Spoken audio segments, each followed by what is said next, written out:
무엇을 믿기는 하는데 그 믿음이 결국 끝이 헛된다라고 생각을 하면 얼마나 허무하겠습니까?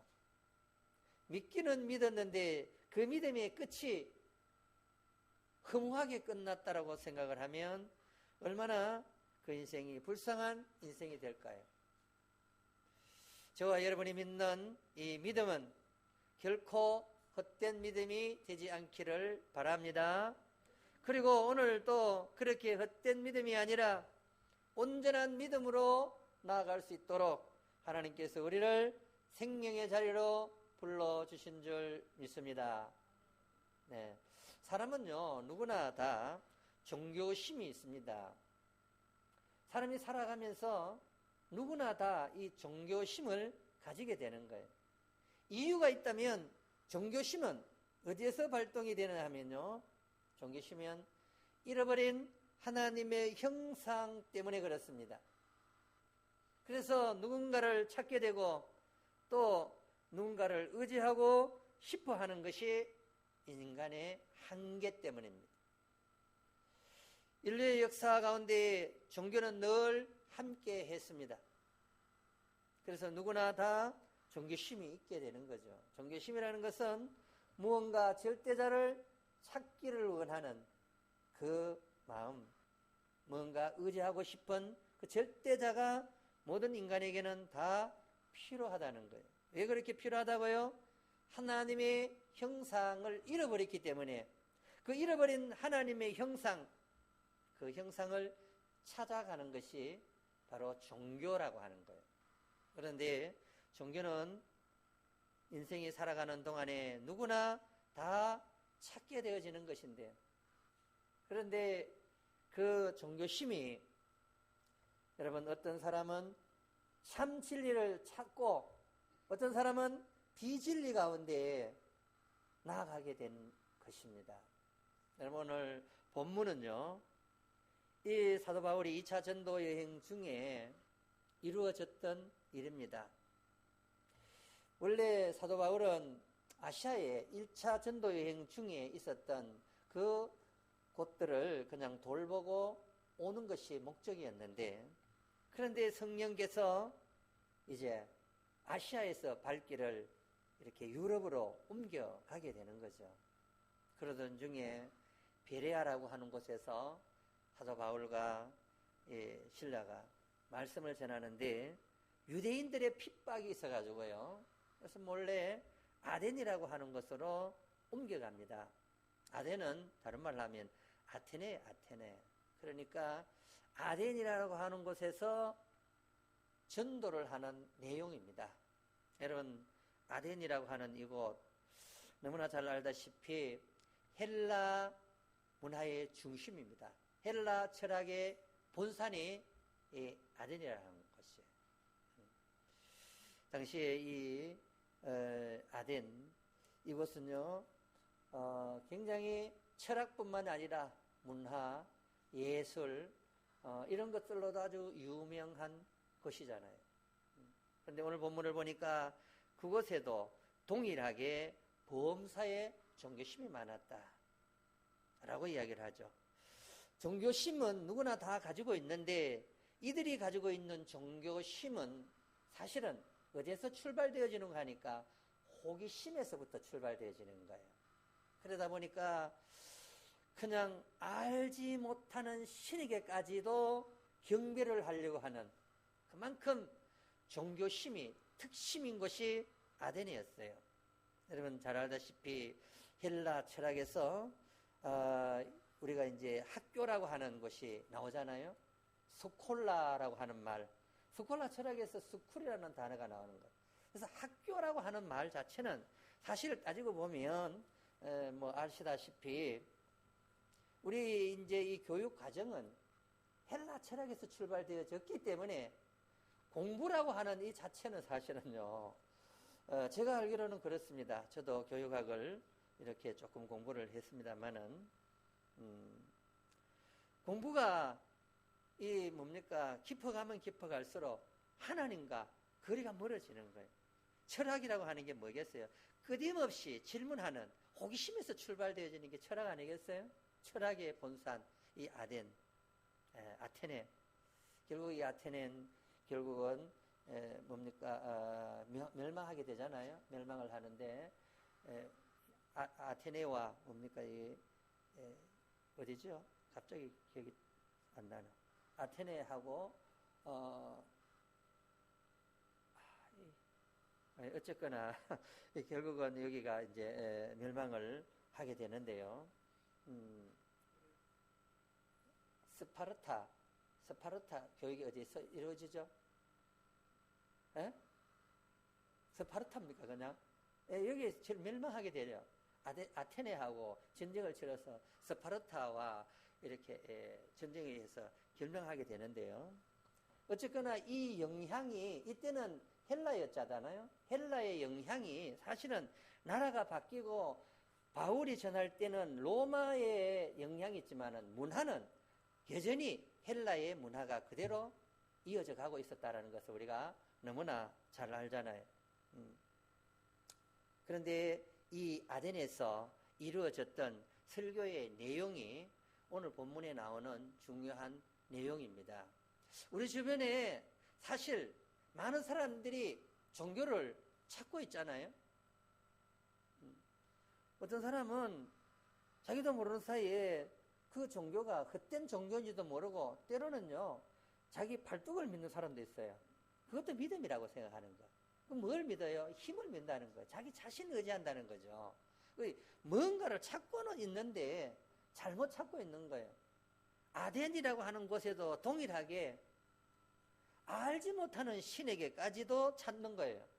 그러니까 혹이라도 신의 진노가 있는데 그 사람에게까지, 그 신에게까지, 알지 못하는 그 신에게까지도 경배를 드리는 거예요. 이유는 뭘까요? 신의 진노로부터 벗어나려고 그러는 거죠. 그런데 우리 주변에도 뭔가 의지는 해야 되겠고 인간의 한계는 있고 그러니까 그 한계에 부딪히면 사람은 이 신을 찾잖아요. 종교라고 하는 출발이 거기서 오는 거예요. 사실은 두려움 때문에 이 아덴이라고 하는 곳에는 다분히 호기심 때문에 종교심이 있었을 수도 있지만 실제로 인간에게는 종교심이라고 하는 것은 두려움 때문에 절대자를 찾고자 하는 그 마음이 있었다는 거죠. 그런데 그 두려움이 무엇 때문에 오느냐 하면 두려움은 사실상 인간에게 가장 두려움은 죽음이라고 하는 것 때문에 찾아오는 거예요. 죽음. 그럼 밤이 왜 두렵냐 하면요. 밤이 죽을까봐 두려운 거죠, 사실은. 깜깜함이 싫잖아요? 왜 싫어요? 그건 두려움의 이유는 바로 죽을까봐. 죽음은 검은 걸 말하잖아요. 산 거는 밝은 걸 이야기한다면. 빛과 어둠. 그걸 우리가 얘기를 할 수가 있는데요. 죽음의 문제를 해결해 보라고 뭔가 이 절대자를 찾기는 찾는데 잘못 찾은 거. 그래서 오늘 제목을 나의 믿음이 헛되지 않기 위해서는 참신을 만나야 된다라는 거예요. 할렐루야. 많은 사람들이 헛된 걸 찾고 있어요.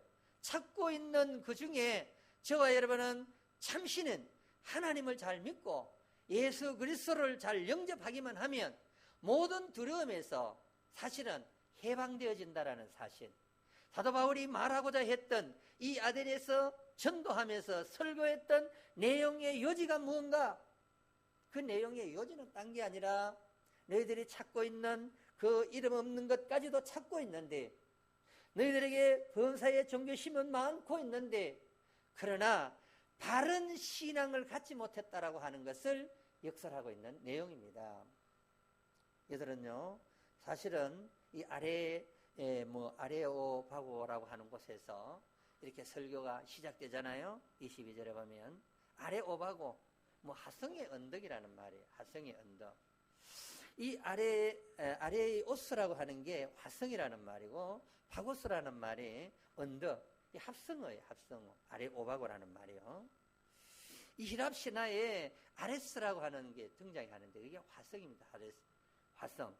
그러니까 그의 아들 넵투네스라고 하는 그 아들이 이제 살해를 당했는데 그 살해를 시켰던 그 범인을 찾아가지고 아레오바고에서 처형을 합니다. 그래서 아레오바고가 아주 유명한 곳이 되는 거죠. 그래서 거기에서 재판이 이루어지는, 이 아덴이라고 하는 아테네, 이 헬라 철학의 본산, 헬라의 모든 것의 중심인 이곳에서 사도 바울이 설교를 하는데, 그런데 중요한 것은 이 오늘 내용을 이렇게 보면요, 그가 얼마나 참 철학에도 능통했는가 하는 것을 우리가 알 수가 있게 되는데, 이 29절에 보면 하나님의 소생이 되었은즉 하나님이 금이나 은이나 돌이나 사람의 기술로 고안으로 새긴 것들과 같이 여길 것이 아니니라. 이 30절 한번 읽어볼게요. 시작. 알지 못하던 시대에는 하나님이 관가하셨거니와 이제는 어디든지 사람에게나 다 명하사 회개하라 하셨으니, 이 말은 이제 복음을 전하면서 너희들이 그동안에는 알지 못했지만 알지 못하는 신에게까지 저주가 임할까봐 그렇게 신전을 만들고 제사를 지냈으나 이제 제대로 알았다는 거예요. 복음을 전하는 그 순간에 복음을 듣는 그들에게 제대로 이야기하는 게 뭐냐? 알지 못하던 시대에는 강과 덮어줬다라는 거예요. 몰랐으니까 덮어줄 수가 있었다는 거예요. 그러나 이제는 어디든지 사람에게 다 명하사 뭘 해야 되느냐? 회개하라 하셨으니. 그래요.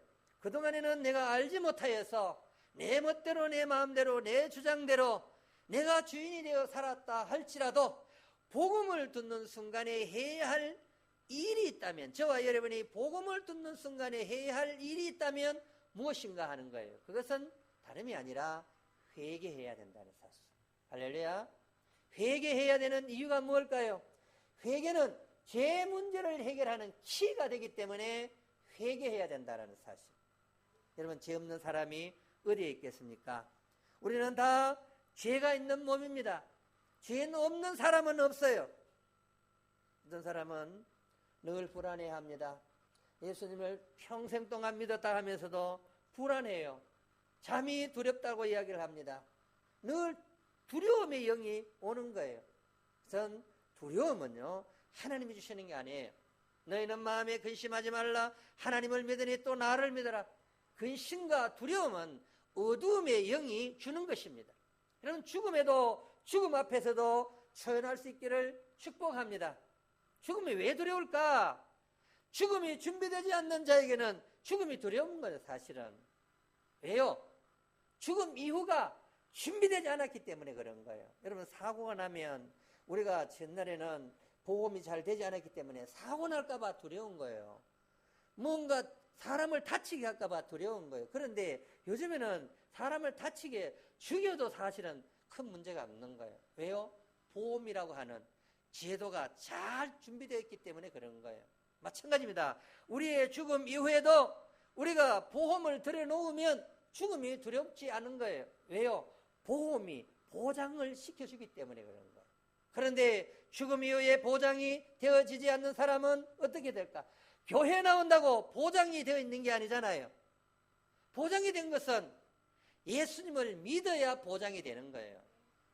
예수님을 안 믿으니까 보장이 안 되니까 불안한 거죠. 평생 교회를 다녔는데 불안한 거예요. 그래서 회개해야 된다. 여러분, 다 회개를 어떻게 다 하겠어요? 다 뭐 하잖아요. 그런데 회개 막 찾으려고, 억지로 찾으려고 성령께서 보여주는 것만 회개하면 됩니다. 보여주지도 않는데 그것 때문에 두려워하는 거예요. 믿음이 없기 때문에 두려운 거예요. 죽음 이후가 확고하게 준비되지 않으니까 두렵은 것입니다. 그 두려움 때문에 결국은 종교심이 유발되고 뭔가를 찾기는 찾는데 헛된 것을 찾으니까 헛된 그 믿음 때문에 불안한 거예요. 지금 얼마나 우리 시대가 불안한 시대입니까? 내일을 알지 못하는 시대를 우리가 살아가고 있는 거예요. 내일에 대한 보장이 없는 불확실성 시대에 우리가 놓여 있다는 거예요. 이와 같은 때에 진짜 우리가 불안하지 않고 우리가 살아갈 수 있는 것은 나의 믿음이 헛되지만 않는다면, 보장이 되어 있다면 두려움 없이 그냥 가는 것입니다. 하나님이 나의 반석이 되어주는 줄 믿습니다. 하나님이 나의 우편에서 우리를 인도해 주시는 줄 믿습니다. 어떤 해를 당할지라도 두려움 없이 걸어갈 수 있는 이유는 하나님이 나의 목자가 되어 주신다면 그렇게 되어지는 거예요. 여러분, 사람들은요 잘 모르기 때문에 그렇게 걸어가는 거예요. 자, 27절을 보면 이렇게 말합니다. 이는 사람으로 혹 하나님을 더듬어 찾아 발견하려 하심이라. 어쩌면 하나님을 제대로 못 찾으면 더듬어서라도 알 수 있도록 하나님이 일반 은총을 주신 거예요. 일반 계시를 주셨다는 거예요. 꼭 교회를 나오고 예수님을 믿어야만이 하나님을 아는 것은 아니다라는 거예요. 믿지 않아도, 교회를 나오지 않아도 더듬어서 이미 알 수 있도록 일반 은총, 일반 계시를 우리에게 주셨습니다. 주셨는데 구태여 뭐 하나님을 안 믿으려고 계속 밀어내면 어쩔 수 없는 거잖아요. 누구나 다 종교심은 있다라고 분명히 말씀했습니다. 종교심의 출발은 잃어버린 형상 때문에 하나님께서 모든 인간이 종교심을 허락했다는 거예요. 그것을 제대로 찾은 사람은 예수님을 만난 사람이요, 그것을 제대로 찾지 못한 사람은 그냥 허무한 우상 앞에 절을 하고 있는 거예요. 교회를 나와도 허무한 믿음을 가질 수가 있습니다. 왜 그럴까요? 예수 그리스도를 믿었다고 하면서도 예수 그리스도가 나의 인생의 주인이 되어지지 않았다면 헛된 믿음인 거예요. 우리는 예수 그리스도만이 나의 인생의 주인인 것을 확실히 고백할 수 있기를 주님으로 축복합니다. 예수 믿으면 구원받았다라는 이 확신을 가질 수 있기를 바랍니다. 구원의 확신을 가져야만이 흔들림 없이 살아가는 거예요. 두려움 없이 살아가는 것입니다. 사망의 음침한 골짜기를 다닐지라도 내가 해를 두려워하지 않는 이유가 있다면 하나님께서 나의 구주가 되어주시고 주인이 되어주시고 나를 안전하게 인도해 주신다는 것, 원수들 앞에서 상을 차려준다는 것, 믿으시면 아멘, 믿으시기를 바랍니다. 그런데 많은 사람들이 헛된 걸 찾고 있는 거예요. 교회를 나오면서도 여전히 불안한 이유가 뭘까요? 내가 무언가를 이루어야 된다라고 생각을 하는 거예요. 내가 뭔가를 해야 된다라고 생각을 하는 거예요. 공로 때문에 우리가 구원받는 게 아닙니다. 헛된 신을 믿는 사람들은 그 공로를 쌓으려고 얼마나 애를 씁니까? 신들 앞에 가서, 말 못하는 신들 앞에 가서 막 빕니다. 복을 달라고 막 빌어서 해키는 거예요. 더 막 빌려고, 더 깨끗하게 살려고 막 목욕 재개하고. 옛날에 우리 어머니들이요, 정화수를 떠놓고 달 보고 별 보고 그냥 그렇게 많이 빌었잖아요. 알지 못하기 때문에 그런 거예요. 알지 못하기 때문에. 그러나 저와 여러분은 이제 들었사오니, 예수 그리스도 이외에는 구원이 없다라는 사실을 들었사오니, 할렐루야, 그 믿음, 견고한 믿음으로 나아갈 수 있기를 바랍니다. 흔들림 없는 믿음으로 나아갈 수 있기를 바랍니다. 우리의 믿음이 왜요? 헛되지 않기 위해서 예수 그리스도만이 우리의 구주 되심을 믿을 수 있기를 바랍니다. 그걸 지금 이야기하는 거예요. 31절을 보니까 함께 읽어볼까요? 31절 시작. 이는 정하신 사람으로 하여금 천하를 공의로 심판하는 날을 작정하시고 이에 그를 죽은 자 가운데서 다시 살리신 것으로 모든 사람에게 믿을 만한 증거를 주셨음이나 하니라. 여러분, 모든 사람에게 믿을 만한 증거가 무엇입니까? 예수님께서 사람의 몸을 입고 하나님과 동등됨을 취하지 아니하시고 오셨음을 믿으시기 바랍니다. 그의 초림을 믿었다라고 한다면 그가 우리의 죄와 허물 때문에 죄 없는 그분이 십자가에 죽어주셨다는 사실을 믿으시기 바랍니다. 죽음이 끝이 아니라 우리에게 부활의 증인으로, 첫 부활의 증거로 그분은 살아나셨습니다. 살아나심으로 올라가신 그대로 우리가 다시 부활하여 올라갈 수 있다는 소망을 우리에게 주신 줄 믿습니다. 그리고 마지막 날에 천하를 공의로 심판할 날이 있다라는 것을 믿으시기 바랍니다. 마지막 때에 우리는 모두가 다 주님의 재림의 날에 우리는 누구든지 하나님 앞에 서야 합니다. 그런데 죽음의 심판이 아니라 그날에 백보다 심판 앞에 설 때에 예수님께서 뭐라고 얘기해 줘야 될까요? 얘는 예수 믿었어. 그러니까 얘는 통과. 이렇게 해줘야 되지 않을까요? 그런데 평생교회를 다녔어요. 내가 예수 이름으로 능력도 행하고 예수 이름으로 병자도 고치고 예수 이름으로 많은 사랑도 베풀었다라고 얘기를 하는데 나는 도대체 너를 모르겠다. 예수님 마지막 때에 심판 때에 그날에 재림의 날에 어린 양의 혼인잔치에 들어가지 못하고 말입니다. 그렇게 되어진다면 얼마나 이보다 더 불쌍한 상황을 맞이할 수밖에 없을 것입니다. 여러분, 저와 여러분 지금 얼마나 문학이, 철학이 발전하고 있습니까?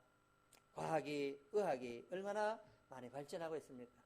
그럼에도 여전히 많이 배웠음에도 불구하고 우리에게는 여전히 불안이 있어요. 공포가 있어요. 불확실성에 대한 공포, 내일에 대한 준비되지 않는 이 삶에 대한 불안이 있습니다. 그러나 이제는 흔들림 없는 믿음으로 우리의 믿음이 헛되지 않기 위하여 여러분 견고한 믿음으로 걸어갈 수 있기를 바랍니다. 주님이 예비하신 길로 걸어갈 수 있기를 바랍니다. 하나님께서 나를 헛되게 불러주신 것이 아닙니다. 내가 너를 지명하여 불렀나니 너를 존귀한 백성으로 불러주신 줄 믿습니다. 나를 하나님께서 지명하여 부르실 때에 세상 가운데 가장 존귀한 자로 불러주신 줄 믿습니다. 하나님은 나를 제사장의 나라가 되도록 불러주신 것입니다. 그렇게 되었다고 한다면 우리의 삶이 어떻게 살아가야 될까요? 나 같은 허물 많은 죄인을 불러주셨다고 한다면 내 죄 때문에 예수님께서 십자가에 흘러주신 피의 공로를 생각한다면 내가 말씀 앞에 부끄러움 없는 삶으로 살아가야 되지 않겠습니까? 흔들림 없는 믿음으로 요동치 않는 믿음으로 살아가야 되지 않겠습니까? 세상을 바라보면서 흔들리는 것이 아니라 말씀을 바라보면서 흔들림 없이 나가는 저와 여러분이 되어야 되지 않겠습니까? 여러분 왜 그렇게 살아야 됩니까? 나의 믿음이 마지막 날에 헛되지 않기 때문에 헛되지 않기 위해서 그렇게 살아가야 된다는 거예요. 나에게 종교심이 많고 똑똑하고 배운 것들이 많으면 뭐 하겠습니까? 아덴이 그렇게 똑똑하고 그렇게 훌륭한 사람들이 많았음에도 불구하고 그들은 그들의 그 성에 갇혔어. 그들이 쌓아올린 그 거룩한 성, 우리가 볼 때는 멸망의 성인데 말입니다. 그 견고한 성에 갇혀서 많은 종교심이 있었음에도 불구하고 예수 그리스도를 영접한 사람이 없었다라는 거예요. 몇몇 구원받는 자만 이 아덴에서 있었는 거예요.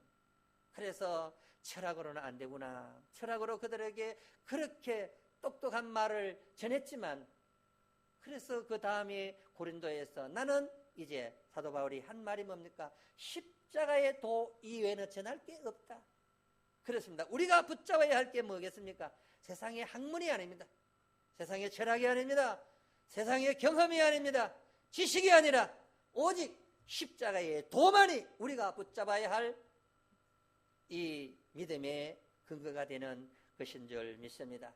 우리의 믿음이 결코 마지막 날에 헛되지 않기 위하여 하나님께서 우리를 불러주시고 우리를 통하여 이루실 하나님의 그 놀라운 계획들을 붙잡으면서 믿음으로 걸어가는 저와 여러분 되어지기를 주님의 이름으로 축복합니다. 코로나 앞에 흔들리지 마시기 바랍니다. 코로나가 우리를 무섭게 하는 게 아니라 믿음 없는 게 무서워해야 될 줄 압니다. 이와 같은 때에 우리가 믿음 없이 그렇게 불안해 사는 것이 아니라 내 믿음이 헛되지 않기 위하여 하나님께 부끄러움 없는 믿음으로 날마다 승리하며 나아가기를 주님의 이름으로 축원합니다. 거룩하신 하나님 아버지,